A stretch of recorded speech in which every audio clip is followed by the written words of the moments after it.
I'm at someone else's place. So. I see, Maharaj.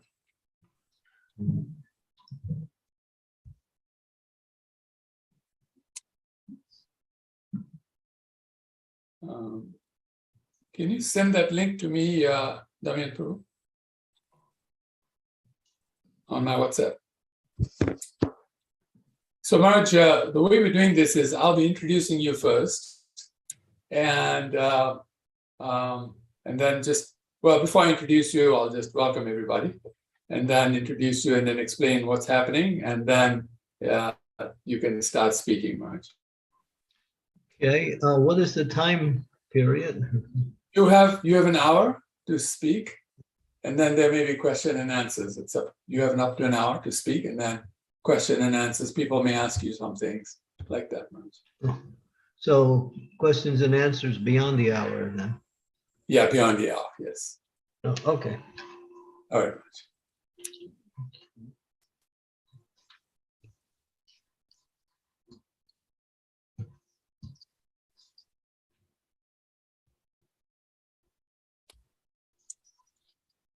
Many more people watch this program on YouTube, Maharaj, and so I'm just sending out the link to everybody for YouTube, and so then. Okay, this program has been going on for some time now? Yes, about a little over a year now, Maharaj. We started with the 75th anniversary of Srila Gurudev's Vyasa Puja.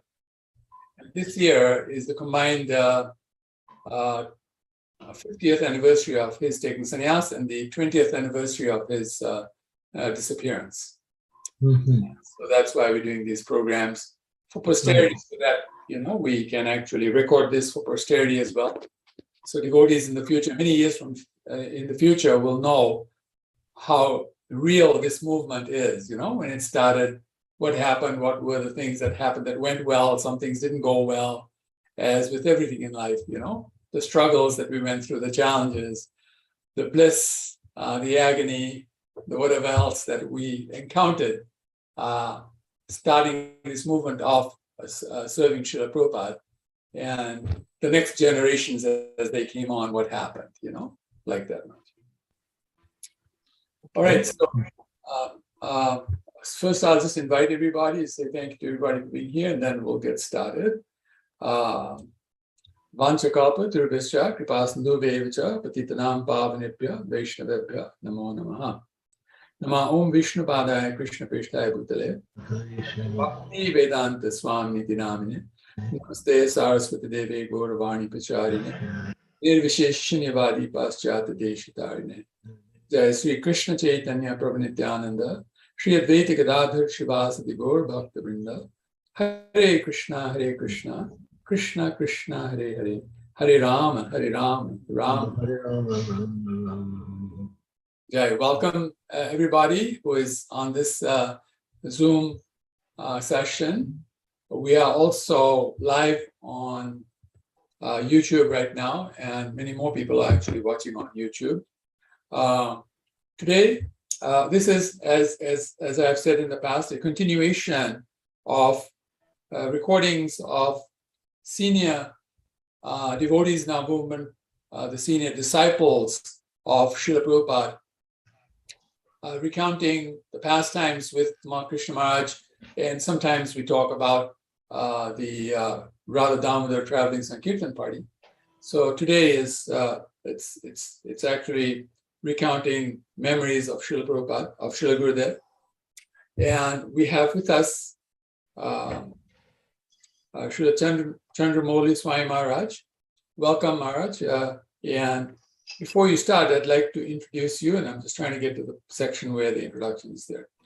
So to introduce Maharaj, born in New Jersey, USA, in 1947, His Holiness Chandramouli Swami Maharaj came in contact with the International Society for Krishna Consciousness in Denver, Colorado, at the age of 24. In 1973, he began practicing Krishna consciousness in New York City, and shortly thereafter began serving at the New Vrindavan Farm community in West Virginia. That same year, he received initiation from His Divine Grace, A.C. Bhaktivedanta Swami Srila Prabhupada. In 1986, His Holiness Chandramouli Swami Maharaj accepted the sannyas order and began preaching in Cincinnati and Columbus, Ohio.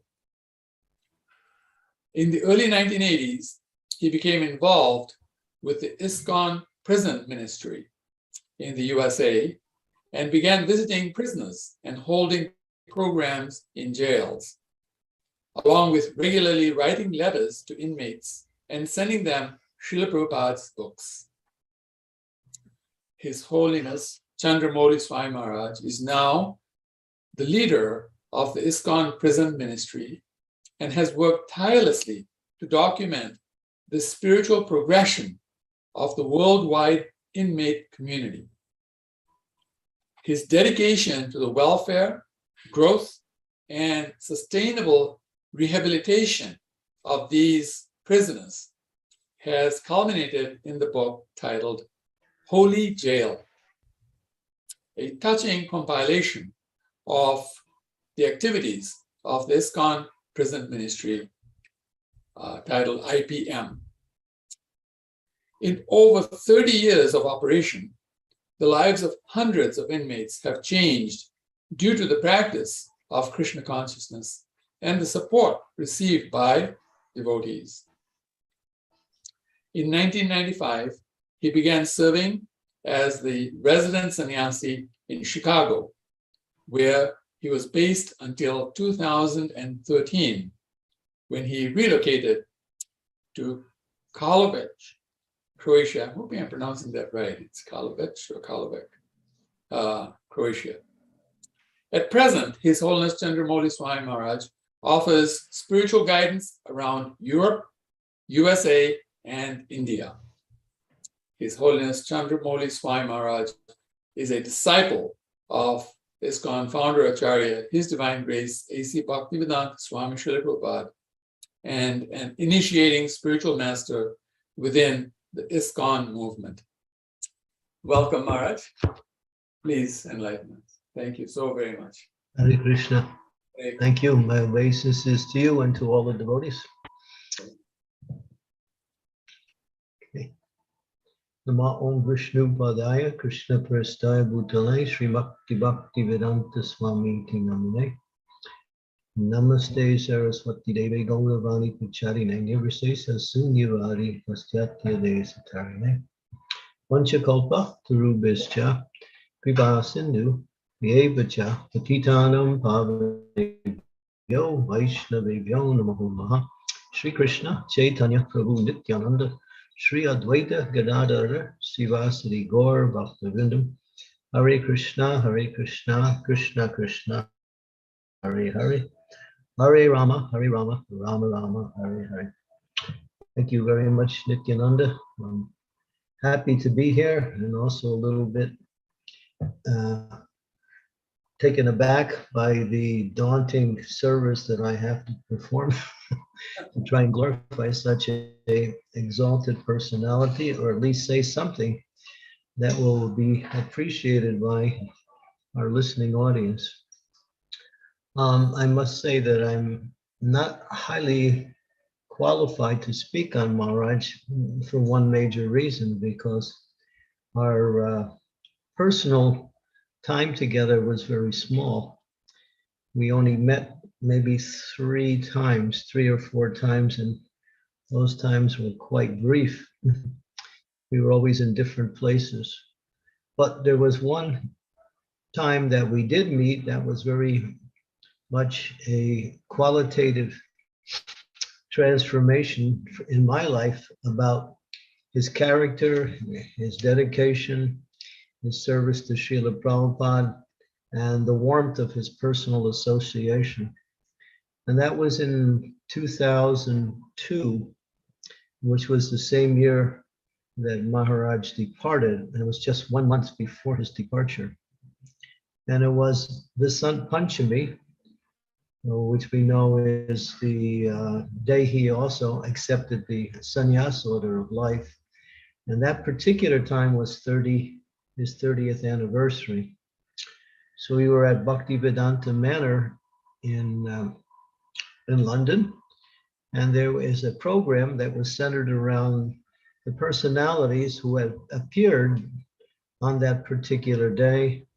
There was myself, and of course Maharaj and Krishna Kshetra, who was brahmachari at the time, now he's Maharaj. And some of the local devotees, we each lined up to take a particular personality to speak on. And I remember Maharaj spoke on Vishwanath Chakravarti Thakur.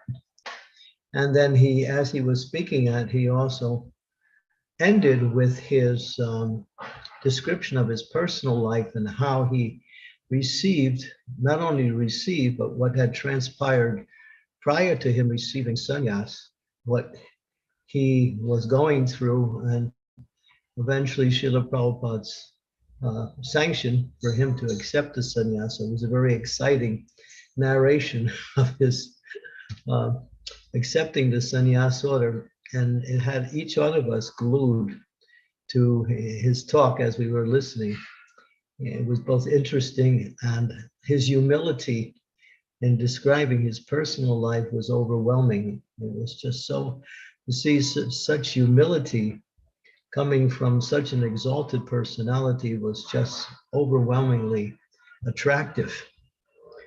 And during that program, which lasted the whole morning, we actually began at the Srimad Bhagavatam time, and it went all the way up until lunch. And that was partly due to Maharaj's arrangement, which was where we broke for breakfast. And during that time, we sat together, all the devotees, along with Maharaj. And Maharaj immediately got up and started serving the prasadam. And I could see he was so happy and enthusiastic to serve. And as he was serving, I remember he made me sit down and receive the service. Although I felt a little bit awkward accepting him in that position of serving the prasadam, but he insisted. And so we were sitting there, and as he was giving each of the preparations, he was describing each one, along with explaining how the sequence of the preparations is important in order for us to actually relish and benefit from the meal. So this was my first real, qualitative association with him. And I was just amazed, his seriousness, his kindness that was mixed in, his enthusiasm for service. And after we completed breakfast, and after he had taken prasad also, I immediately said, okay, Maharaj, I think it's about time we should go back, and the devotees are, waiting for the rest of the program. And he hadn't spoken at that time. So he said, no, I can't do that. I have to lay on my left side. So he said, come on, let's go together. So we found a room where there was 2 beds, and he laid on one and I laid on the other, and we were facing each other. And he was talking to me, and he was kind of criticizing me in a very nice way. He said, I can't keep up with the enthusiasm you're doing. I have to take this break and lay on my left side. So I thought that was quite humorous. I realized he wasn't joking at the time, but it appeared to be quite humorous due to the situation. But then we talked, and it was nice, and he was just explaining a little bit about his personal life with Srila Prabhupada. And then, of course, we went back in, and everyone had spoken except him. And then when he spoke, it was pin drop silence as he described the glories of Vishwanath Chakravarti Thakur in detail. And then we also heard from him how he had taken sannyas, and all of the preliminaries that went with that, which was quite interesting and adventurous, because we all know that it was a difficult thing for Prabhupada to sanction that, but because Tamal Krishna Goswami exhibited that desire to become a sannyasi and travel and preach, Prabhupada relented. He relented and offered him that position. So for me, that was really the one and practically the best and only time I had with him in that type of association. When just before he had come to Mayapur, which was about a month later, just a few days before he departed the world, there was an announcement right after the Mangal Arti, Tulsi Puja, in Mayapur, announcing that Maharaj will be coming today, and we should all, anyone who wants to, should go to the gate and meet Maharaj as he comes. And then they gave the time. So I was planning to do that, but somehow or other, I didn't get there in time. It was late. And he had already arrived, and he was walking with a small group of his devotees. And then we just happened to be walking in the opposite directions, and we came upon each other. And then I stopped. He looked at me, I looked at him, and I said, Maharaj, I'm so sorry. I really wanted to come and greet you when you came. Please forgive me, I couldn't make it in time. He looked at me with a very serious look, and then he said with a smile, don't let it happen again. So I thought that was really sweet. I remember I kept that experience in my heart. It was so endearing. He said it in such a beautiful way, because we know how everything he does was very serious, but when he did it with his devotees, there was so much love and kindness that came with it. It was a nice mixture of his mood of loving nature and seriousness at the same time. And that stayed in my mind for a long time, and I can still, even today, still picture us standing there talking to each other. It was such a powerful experience, although it was so brief. And that was Maharaj's quality. He was so Krishna conscious that any amount of association you got with him was enough to be satisfying. And that was my experience.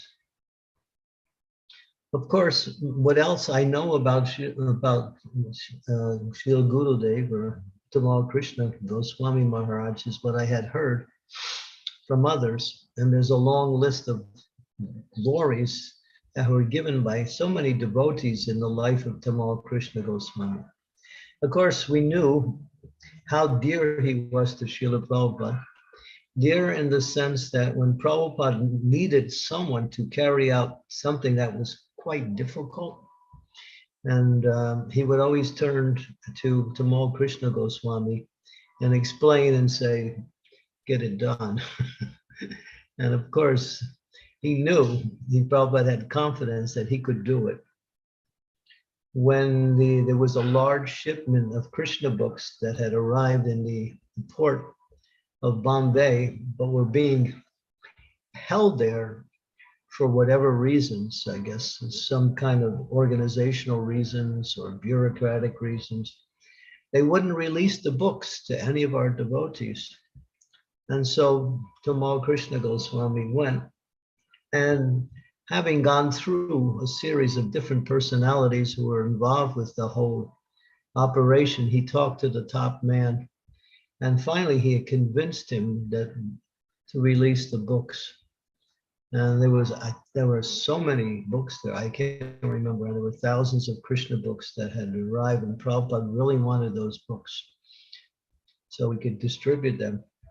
And it was Tamal Krishna Goswami that came and made the difference. And after speaking to that man, the man was immediate. Not only did he release the books, he was happy to release the books. he did it in a way that was like, yes, please take the books. And so when Prabhupada heard that, that was, of course, uh, Prabhupada was feeling so very happy. And there are many other examples of his doing wonderful service on behalf of Srila Prabhupada. One is outstanding adventure, which was really a major accomplishment, is that the land we have now in Sridham Mayapur was due to Tamal Krishna Goswami's hard work, time, struggle, and many, what we say, reverses to get that land. And Prabhupada really wanted that land. And Prabhupada said, Prabhupada, he had set his mind on getting that land. And he asked Tamal Krishna Goswami, please do it. And this was going on for some time, many weeks. Tamal Krishna Goswami was going through the negotiations. And finally, finally, he arrived. He had settled the deal, I believe, in Calcutta, if I remember correctly. And I think he paid the man in $10, 10 rupee notes. I think there was a story. He had a stack of 10 rupee notes, and that's how the money was transferred. And when the deal was finally concluded, he returned, and it was in the middle of the night, and he wanted to tell Srila Prabhupada. Prabhupada was waiting for what was happening. He wanted to hear the success. And Tamal Krishna Goswami appeared and said, Srila Prabhupada, you can now take rest. The land is ours. Prabhupada, I think, from what I remember, the story that was narrated, he was so happy that he embraced Tamal Krishna Goswami out of great affection, thanking him for the wonderful service he had done. And to this day, that has become our headquarters in the entire world. Sridham Mayapur is the International Society for Krishna Consciousness.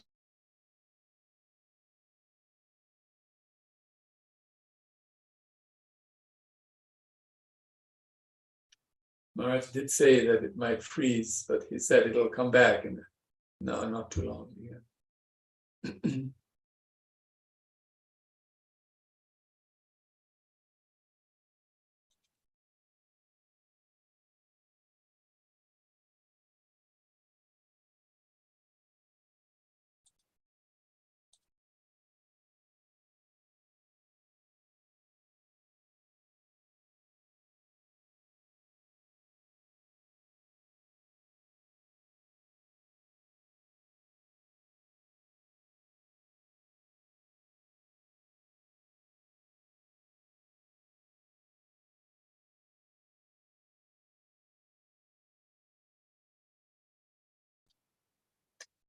Looks like we lost Maharaj. He'll come back on again. He said that this will happen once in a while because the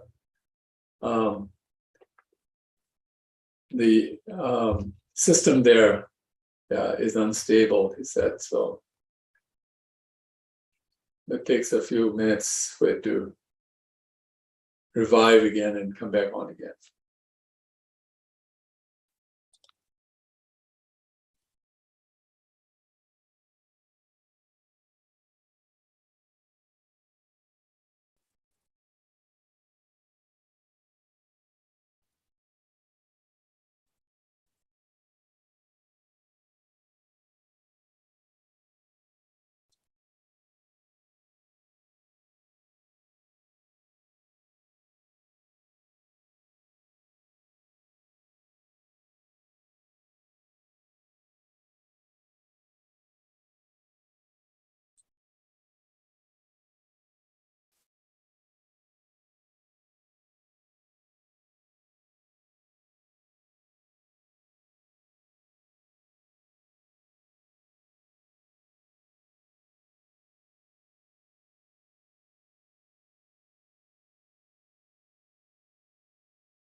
Shivi, who you have Maharaj's secretary's contact, if you just let them Yes, know. Prabhu.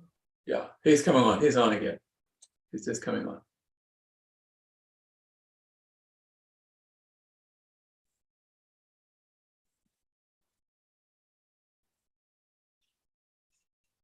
Marge, you're muted now, Marge. Might go off mute. Sorry about that. No problem, Marge. We were expecting that, and you already warned us ahead, so we're fine. Please go ahead. Okay, yeah.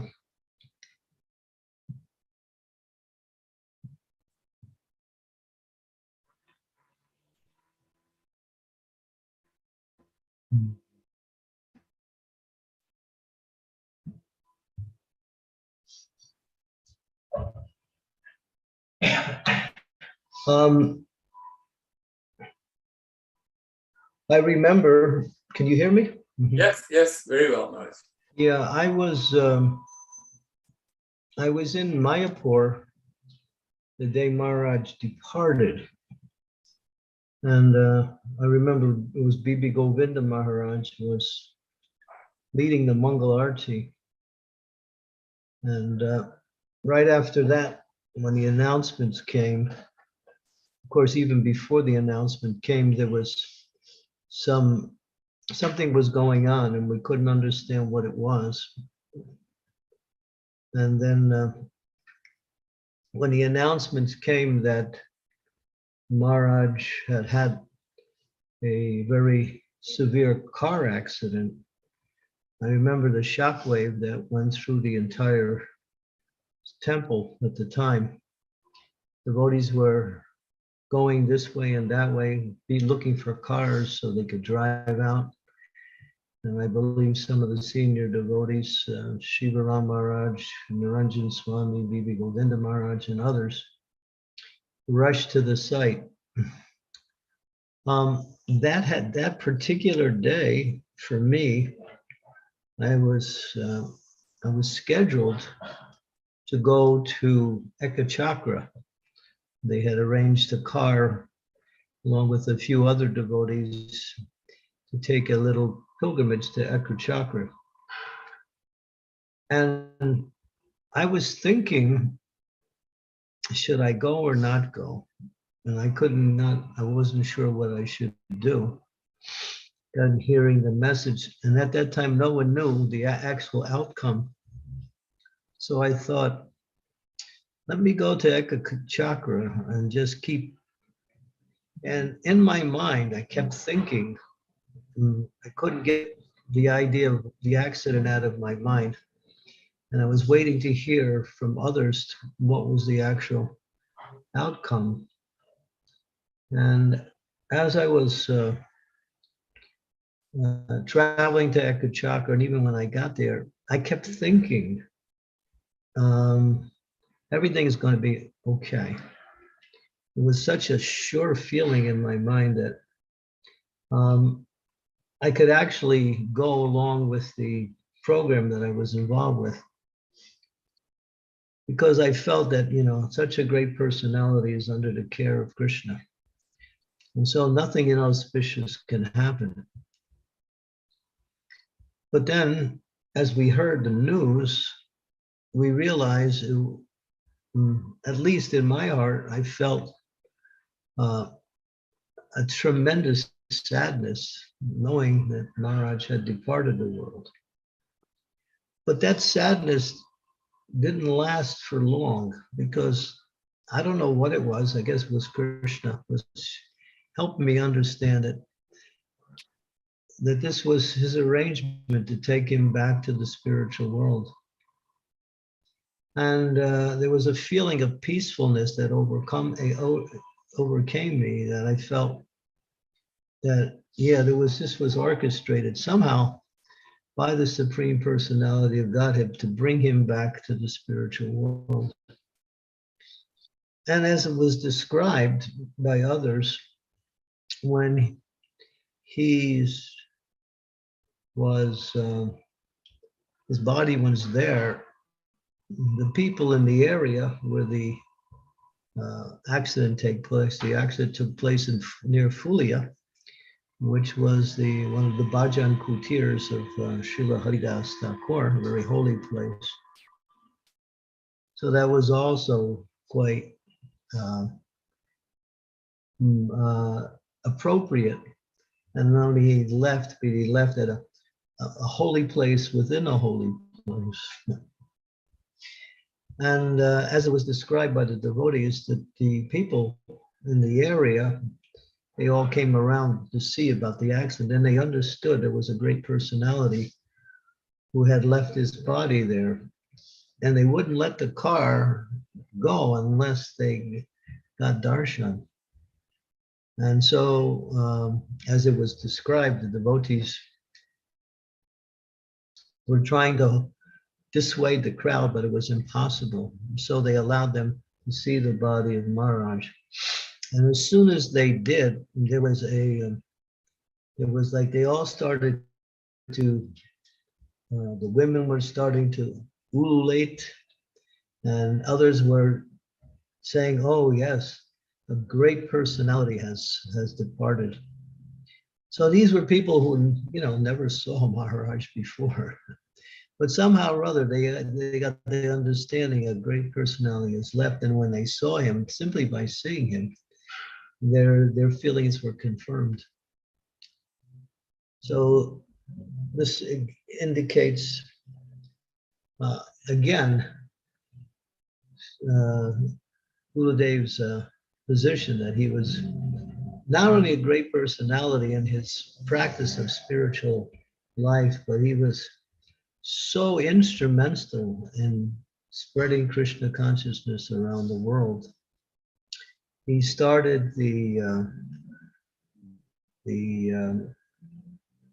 traveling Radha Damodar party, I think back in the early 1970s. I'm not sure exactly which year it began, but he was the person who actually had the idea to get buses and with other devotees travel around to colleges, universities, and other places and have kirtans, programs, pravachans, and attract the young people, especially people from the colleges.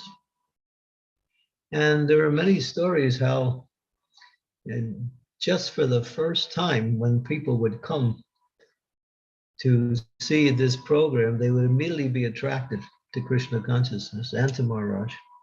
And right after that, sometimes even immediately, it was incredible. Some of them immediately, they would join the Hare Krishna movement. So this bus party created by Maharaj and the ingredients that made it so successful attracted so many personalities to Krishna consciousness. Even today, many of Prabhupada's disciples who practice Krishna consciousness, even today, and even before that, and were made by that bus party. And well, that was interesting how he had developed that. And I think prior to that, if I can remember correctly, Srila Prabhupada had wanted him to stay in India and manage the affairs in India. But Gurudev came to America and he met with Srila Prabhupada. And then he somehow or other convinced Srila Prabhupada that it was more important that he stay in America and preach Krishna consciousness. And there was a discussion about that, and Prabhupada understood, yes, and then he gave him that green light. And that was the beginning of the Radha Damodar program, which was so successful in making devotees throughout the United States, especially in the western section of the United States. There were also other interesting events in the life of Maharaj. I don't know so many, but I hear from others. Was one where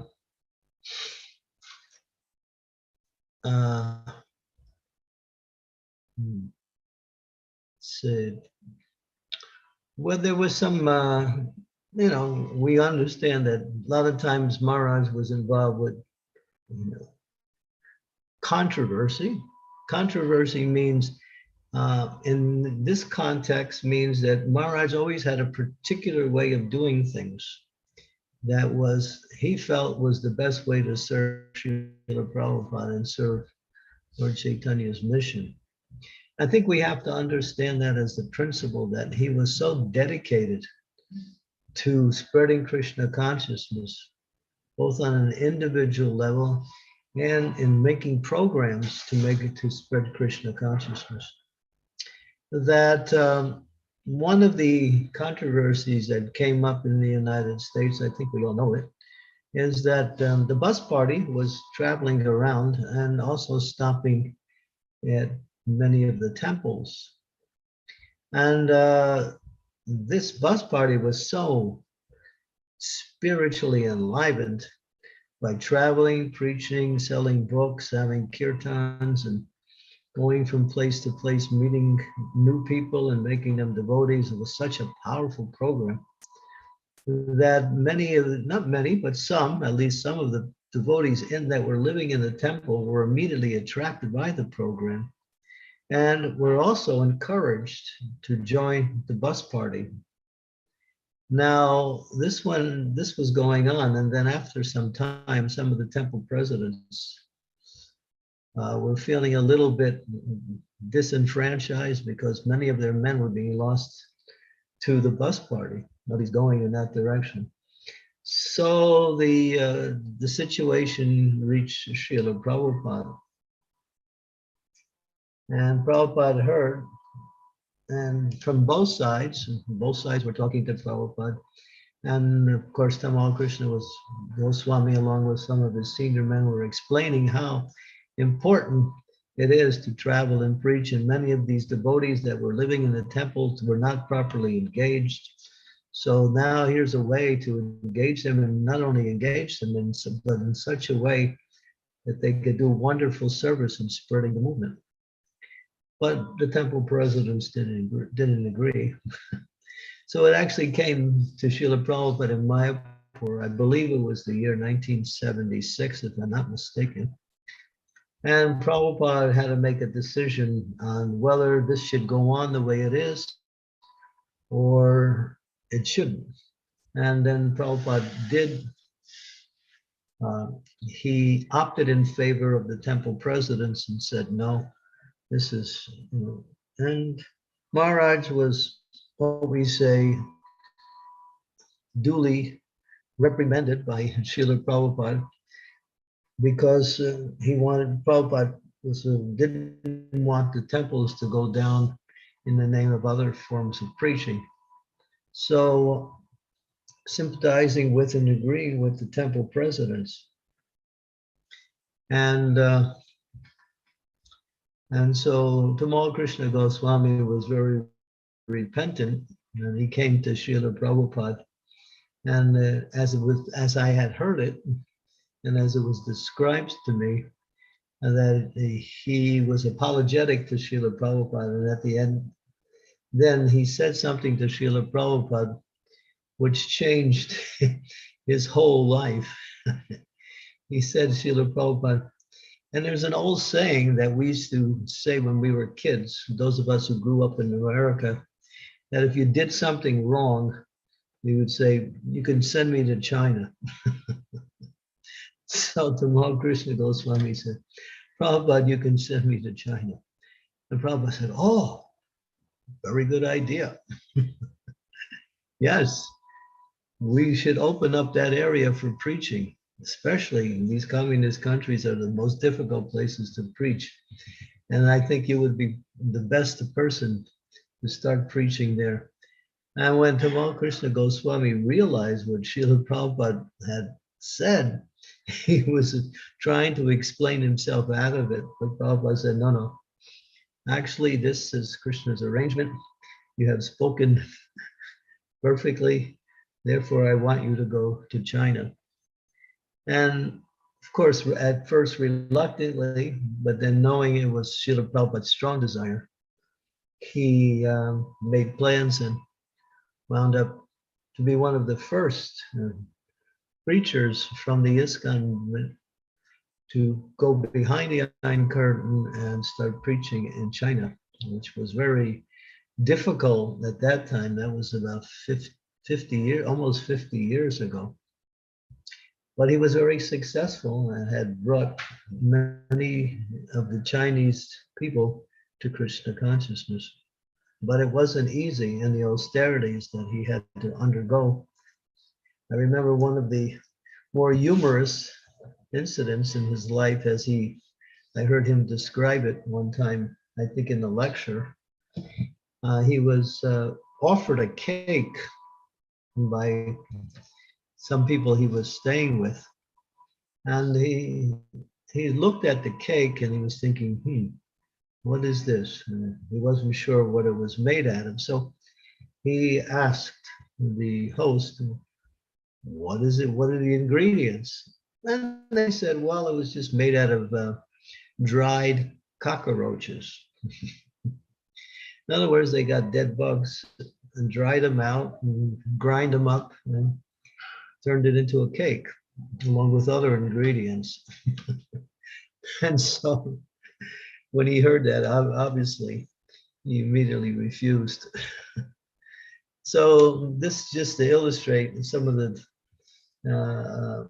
hardships that he had to undergo in preaching in China at that particular time. So, but he liked adventure. He liked serving Prabhupada in a way that was, what we say, it would make a big difference.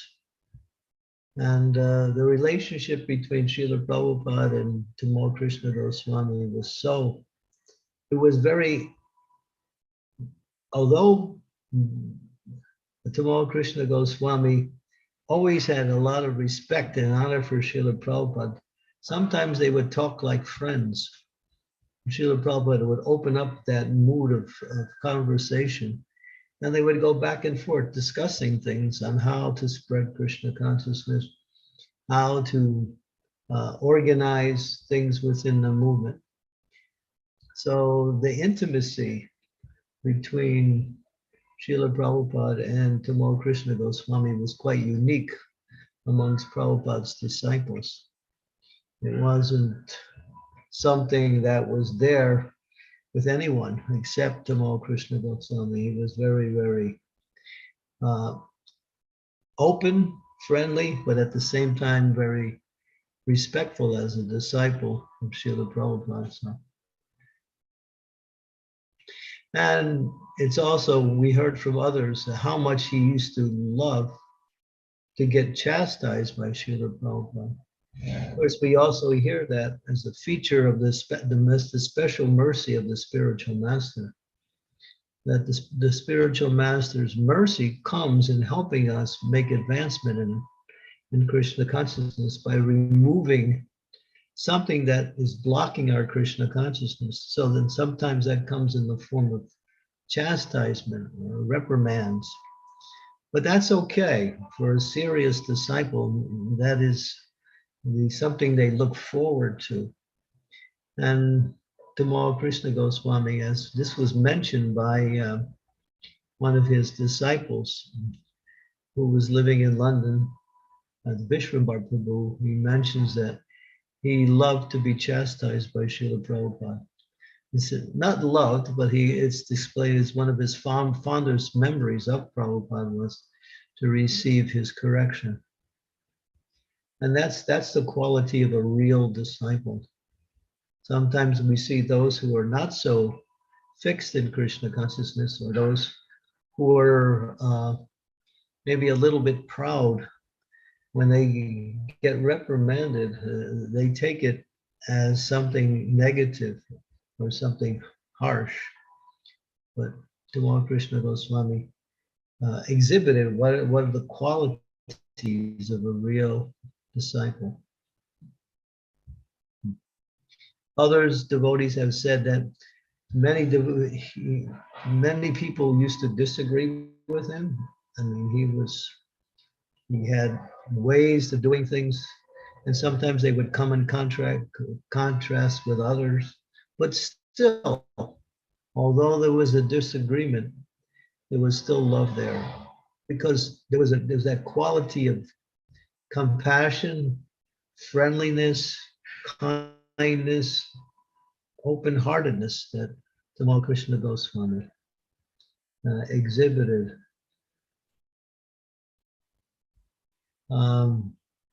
So these are some of the characteristics, and there were so many more events in his life that really endeared him to Srila Prabhupada.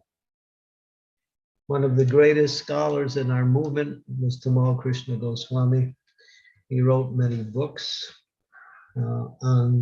He also wrote a novel, which was analogous to the different principles that make up devotional service in the life of a Chinese devotee. I think it was a two-part compilation that illustrated the life of a person coming to Krishna consciousness and the struggles they go through, and eventually the success that they meet when they finally become fixed in devotional service. Tamal Krishna Goswami had a global vision for preaching. Prabhupada would listen sometimes to his ideas and institute some of his ideas.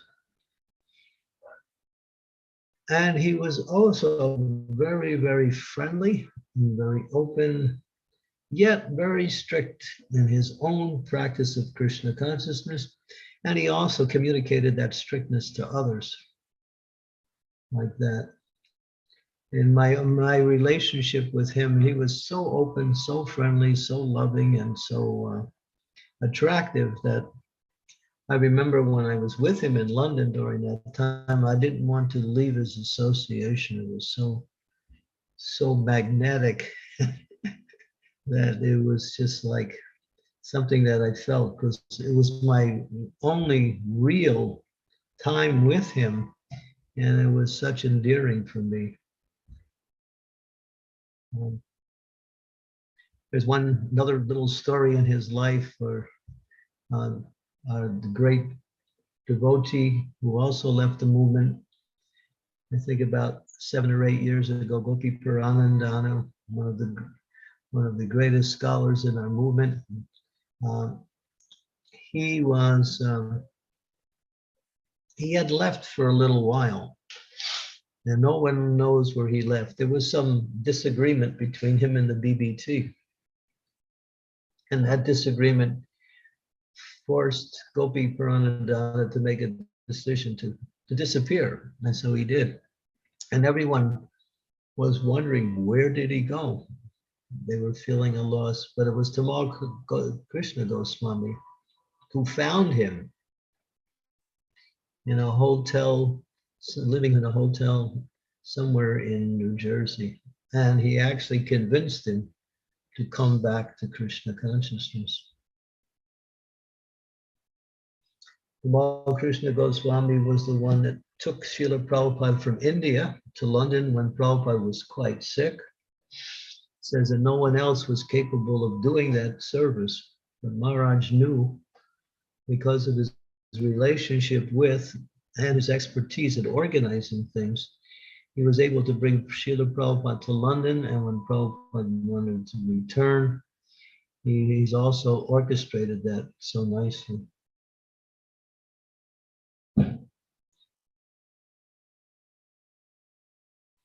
There are many, many stories, little anecdotes and incidents in his life that I had heard over the years. But what is most important is that here was a personality that really helped to spread Krishna consciousness in a big way. Very dear to Srila Prabhupada. Of course, Prabhupada was dear to all of his disciples. But there's always those who are more dear because they know the mind of the spiritual master, and they can understand how to serve the mission of the spiritual master. Prabhupada said, do what I am doing. I mean, that's a very laudable statement. Do what I'm doing. How many of us could do that? Practically nobody. Nobody could do what Srila Prabhupada was doing. But what Prabhupada was saying when he made that statement was, give your life to preaching, preach Krishna consciousness. And if each and every devotee becomes a preacher in Krishna consciousness, in some way or another, not the stereotype idea that a preacher has to take a certain position and just simply give classes, but one who has the consciousness to give Krishna consciousness to others, one who has a desire to make a difference in the lives of others. That is the mood of ISKCON, and that was the intensified desire of Srila Prabhupada to spread Krishna consciousness. And anyone who helped him became very, very dear to Srila Prabhupada in the sense that they were doing what he was asking them to do, spread Krishna consciousness. And that was Tamal Krishna Goswami in a very big way. In the later part of his life, just before he departed the world, he decided to go to the university and receive his dissertation, his PhD, and he went to Oxford University in the UK. And he wrote many books. He's also became very popular amongst the faculty there, especially a few of the persons. And I don't know which professor it was, but this particular professor, when Maharaj had left the planet, Maharaj was working on his dissertation, which was a glorification of Srila Prabhupada. And this professor had Maharaj's notes.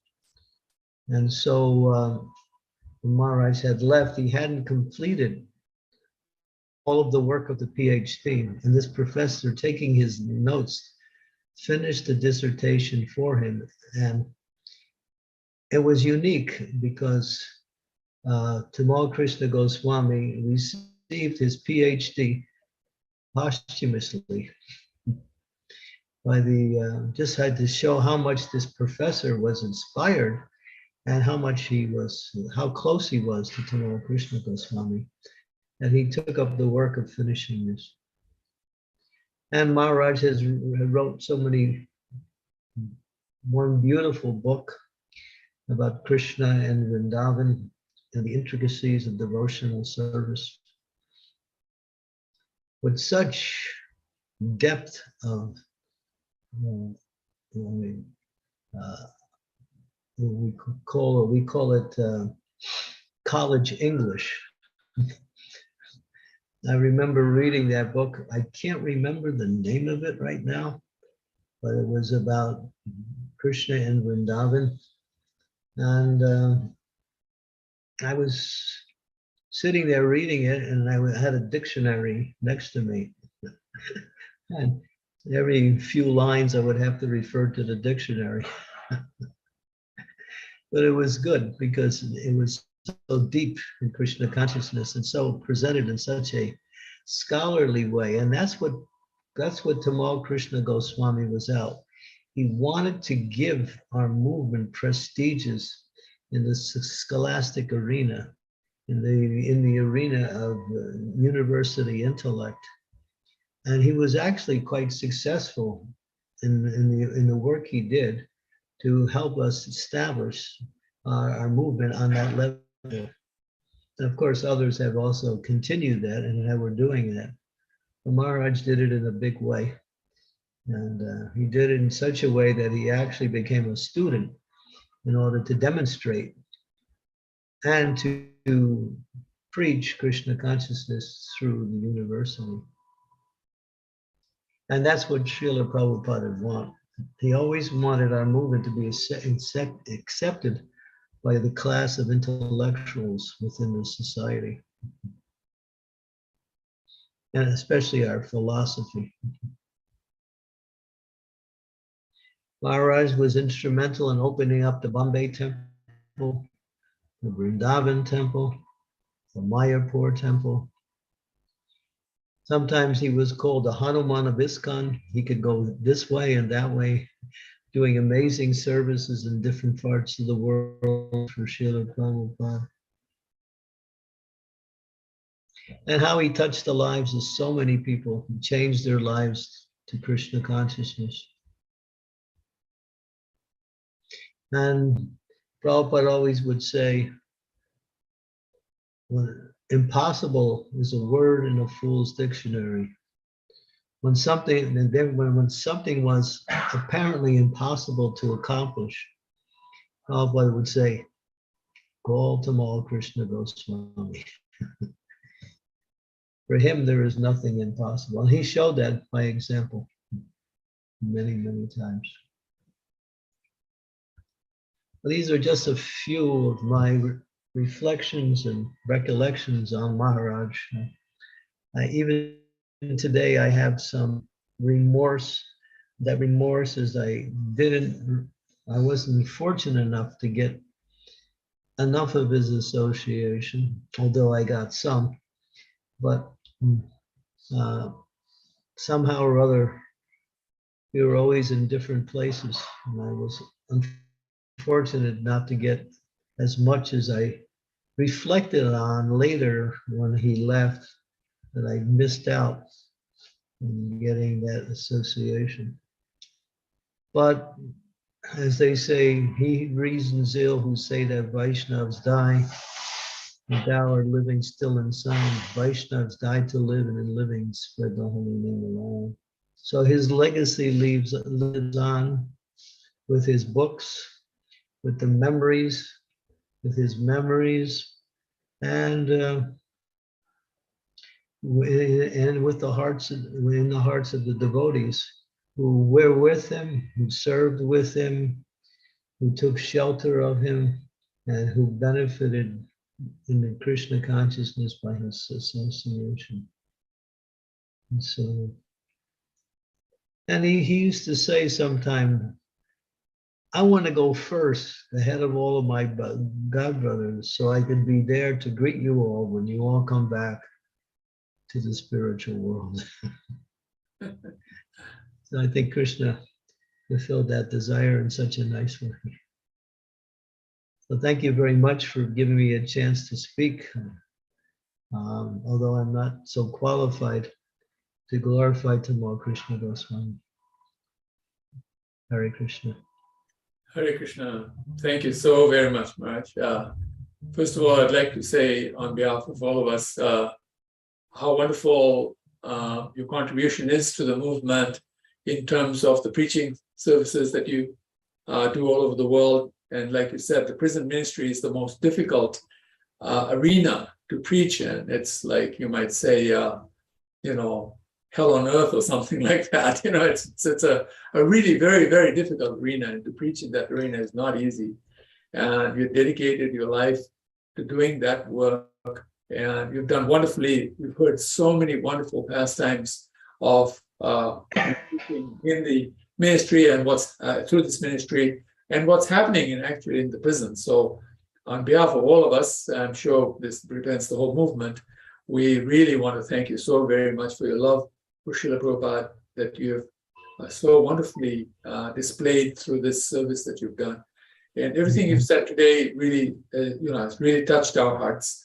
Thank you so very much for that. Into posterity, these are the things that will endear people to wanting to be part of this wonderful movement, Yes, we're going through some struggles now, and when the struggles happen, sometimes we feel like it might be a little overwhelming, but actually the Lord is always with us. And I always felt in my heart that for what Srila Prabhupada did for Krishna, Krishna is scratching his head and thinking, what can I do to repay this person? And I think one of the things that he will do to repay Srila Prabhupada is to keep ISKCON alive and to allow devotees like yourself to enter into this movement and spread this movement all over the world. And I think, like Srila Prabhupada said one time, into all the three worlds, because he said ISKCON will deliver the three worlds. I mean, that's such an amazing statement if you think about it. It's just way beyond, imagination and what that means. But your contribution is stellar, Maharaj, and we really, really appreciate it. I know you've been through so many difficulties in this process. I've heard so many of the struggles you've gone through. And thank you very much for, like Prabhupada said, hanging in there and, by the skin of the teeth and continuing with a lot of encouragement and encouraging us today so that we may continue this process, because in some ways that can be lost, that enthusiasm, that dedication, that risk-taking that happened in the first generation can be actually lost down the road. We don't want to do that. Hearing from you encourages us like that so very much. And now we have so many. Thank you. Thank you. We have. And after hearing what you just said, I'm thinking that all these difficulties are actually opportunities to go forward in Krishna consciousness. So, and you just mitigated the effects of any difficulties we might have had just by your words. Oh, thank you. Thank you. So Maharaj, we have many nice devotees on this call right now, and so on this session. Any of you would like to ask Maharaj something or say something, please unmute yourselves and speak. Thank you so very much. Here's someone, this is Jayashree Maharaj saying, Hare Krishna Maharaj, thank you Maharaj. Which quality of Srila Gurudev impressed you the most? His determination to serve Srila Prabhupada, his undying,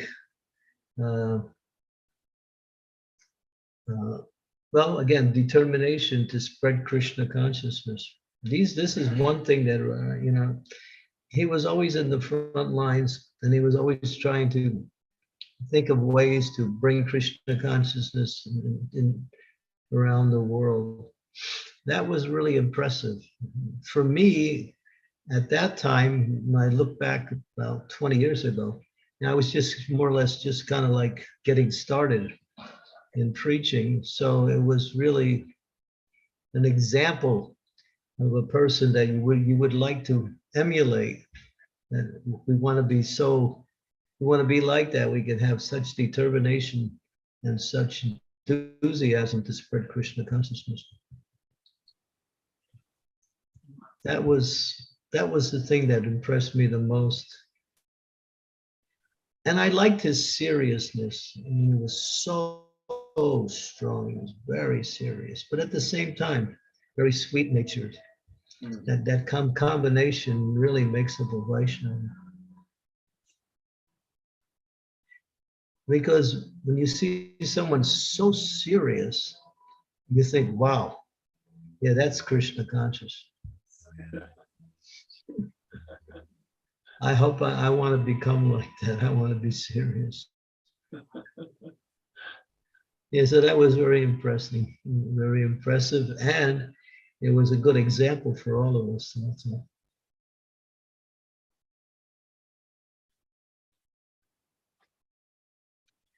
So she's saying, thank you, Maharaj. Actually, for those of us who have interacted with you, we also know that you are very serious. We've always considered you a very, very heavy devotee, as we say, a very heavy devotee. And so that, different flavors of being heavy, Yeah, but heavy in the right way. Yes. I mean, Srila Prabhupada was very heavy.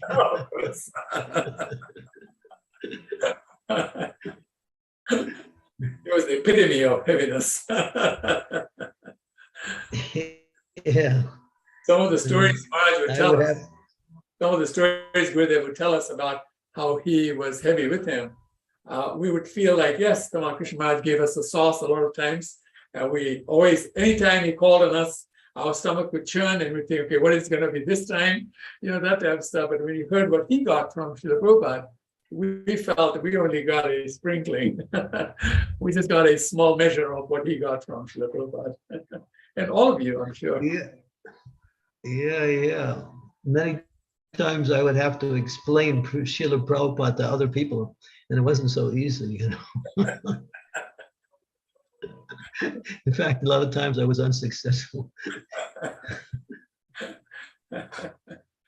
One time he made a statement, Maharaj, he said, it's funny, now I see photographs of Prabhupada smiling, but in my life, I never once saw Srila Prabhupada smile.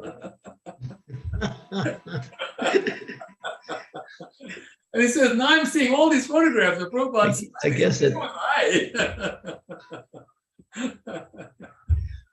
Well, perhaps he got what he wanted. He got what he needed according to the time.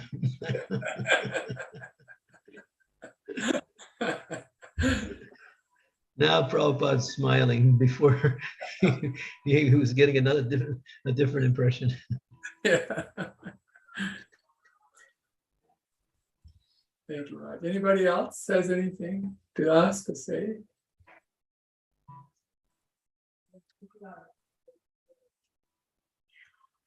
I'm sure there's lots that people are processing right now, and mostly devotees are very shy to ask questions, especially when they hear something that's profound, and then they sort of takes a while to process. Nice. Yeah. Very nice. I'm seeing a nice mixture of the devotees from Tamal, Krishna, Goswami, and I connected my daily Zoom call to this also. And some of these devotees online come to my classes also. Nice, wonderful, Maharaj. And I don't think any of them knew Maharaj. They might have heard about him, but they didn't know him. Right. Thank you. All right, Maharaj, I think we'll stop at this point here and offer our obeisances to everybody. Manchakalpa Turvishcha, Kripasindhu Bhevacha, Patitanam Pavanebhya, Krishna Vedbhya, Namo Namaha, Namaham Vishnu Padaya, Krishna Vishtaya, Bhaktivedanta Swami Nitinamine, Namaste Saraswati Devi, Gauravani Pracharine, Nirvishesh Shunyavadi Paschat Deshatayane, Jai Srila Prabhupada Ki Jai, Jai Srila Chandramouli Swami Maharaj Ki Jai. Now there's one more question that's come up on chat, Maharaj. It says, Hare Krishna, dear devotees, Gurudev. Thank you very much for sharing the memories, especially the way Mahatma Krishna Maharaj was taking in corrections from Srila Prabhupada. Question, what is the proper way to receive corrections from the spiritual master? That's a nice question, Maharaj. You're such a great devotee to answer that question. Well, consider yourself to be very fortunate. They say if you get praised or you get criticized, you are fortunate. But if you get neglected, you are unfortunate. Yeah. So both of those things have the same absolute effect. Whether it comes by congratulating for some service well done or for some correction that is needed, they're on the absolute platform because they're all meant for the benefit of the disciple, either to elevate him, and correction is another form of elevation. Yes. So I think the mood is gratefulness. Thanks. But when it's happening, it's not like that. It may take a little while to get to that point. But you should keep that in mind anyway. That, yeah, to get neglected, to be neglected is the worst thing.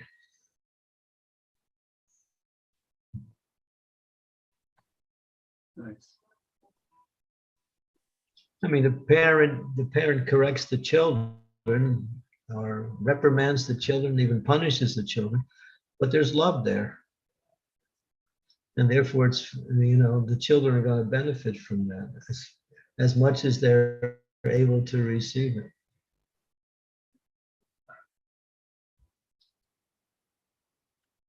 Thank you, Maharaj. Thank you very much. I mean, some of us now, because Gurudev is not with us now, at the time when we were actually receiving the correction, we really didn't appreciate it so much.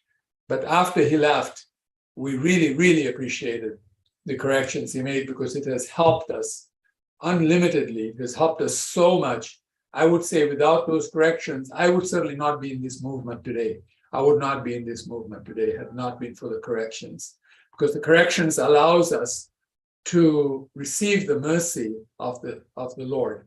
Without the corrections, the mercy doesn't come through. It comes through the correction, the mercy comes through. And we're able to do so much more as a result of the mercy than without that mercy. So really, corrections is something we actually pray for in our lives.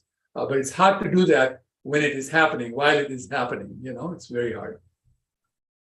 Yeah, it gives you humility instantly.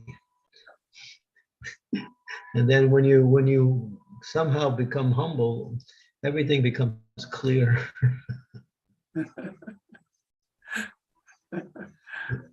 Thank you so much, Raj. And the devotee is saying thank you for the answer, Raj. Very like that. Thank you, Nityananda Prabhu. It was so nice to see you and to be with you. And my obeisances, and I know you're doing wonderful service in keeping Radhakala Chanji Understand that alive within our movement. Thank you. Thank you, Raj. So all the wonderful devotees in Dallas who are doing the work. They really do the work. I just get the credit. They're the ones who deserve the credit, Raj. Thank you so very much. Thank you, Raj. Thank you. We hope to see you soon at some point. If you can visit us here in Dallas, that would be way beyond amazing if that happens. But there's plans to come. Oh, because I have to honestly admit, and this is just something that I'm admitting, I have never been to Dallas in my 50 years in Krishna consciousness. I've never been there. Wow, how did that happen? I guess you might say just being unfortunate. No, not at all. Krishna always leaves the best for last. So please visit us, Maharaj, and let us know. So facilitate the trip and everything, Maharaj. Thank you. Thank you. Thank you so much. And again, thank you all, everybody, for joining us today. And we look forward to seeing you for the next session. Shri Prabhu, have we an idea what the next date is, or we'll just announce it? We will announce, Prabhu, nothing at this point of time. Thank you so very much, Shri Prabhu. By the way, we all have to thank Shri Prabhu and Mother Jeshwari for organizing these programs. Thank you all so very much, both of you. Hare Krishna. Jai. Hey. Srila Prabhupada. Jai. Srila Gurudev. Krishna Goswami Maharaj ki jai. Jai. Jai. Srila Chandra Swami Maharaj ki jai. Jai. Goswami Vrinda ki jai. Jai. Hare Haribo. Hare Krishna. Krishna. Hare Krishna. Thank you, Guru Maharaj. Hare Krishna. Hare Krishna.